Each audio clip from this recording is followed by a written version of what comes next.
À ce stade-ci, on a conclu une trêve comme quoi on arrêtait de tirer à condition que je vienne l'aborder, bien sûr. C'est donc que ça va être un combat 178 défenseurs contre 130 attaquants de mon côté. Et le combat va commencer.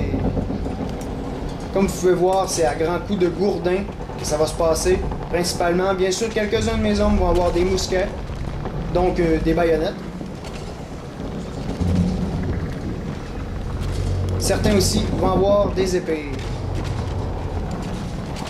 Cependant, la grande majorité, ça va être à coups de gourdin. Comme on peut voir, c'est quand même assez intense sur le pont.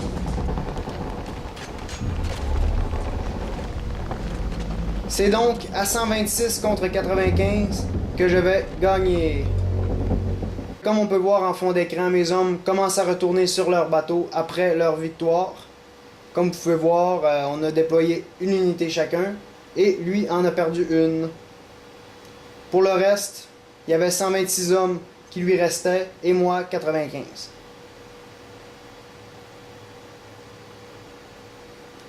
C'est donc qu'en prime, aujourd'hui, j'ai décidé d'ajouter une partie complémentaire aux vidéos. C'est-à-dire que je compte aujourd'hui vous montrer une manœuvre de marche qui va économiser à la fois le moral de vos troupes.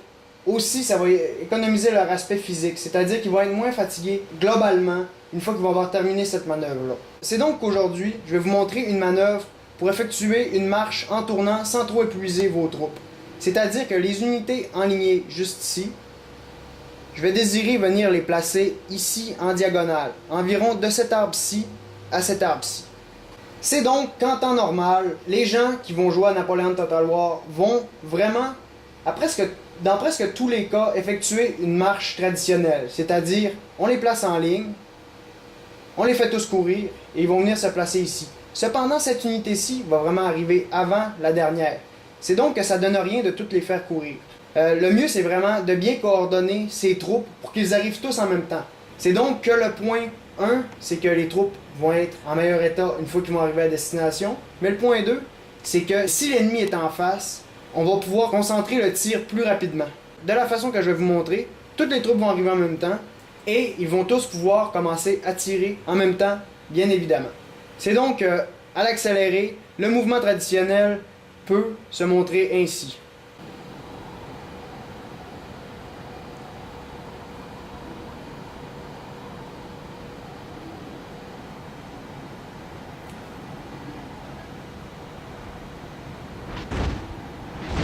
C'est donc que, comme on peut voir, l'unité qui va être complètement en haut arrive alors que la dernière est quand même toujours relativement loin de son point d'arrivée.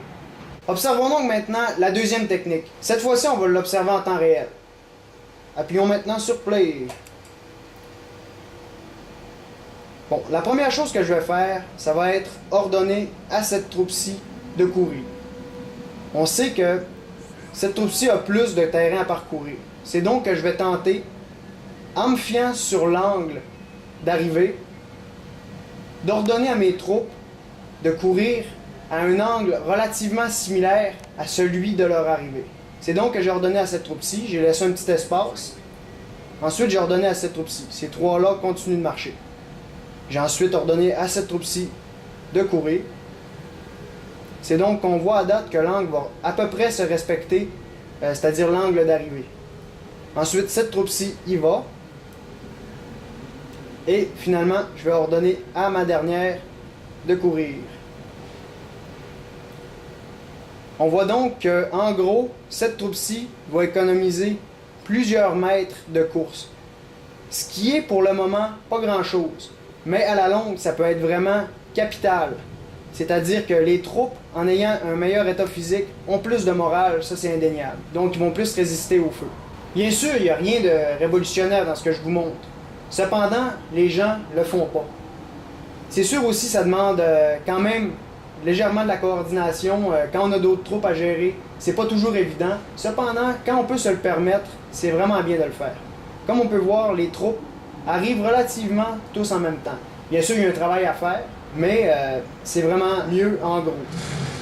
Comme ça, s'il y a vraiment un ennemi en face, ils vont tous pouvoir commencer à tirer en même temps.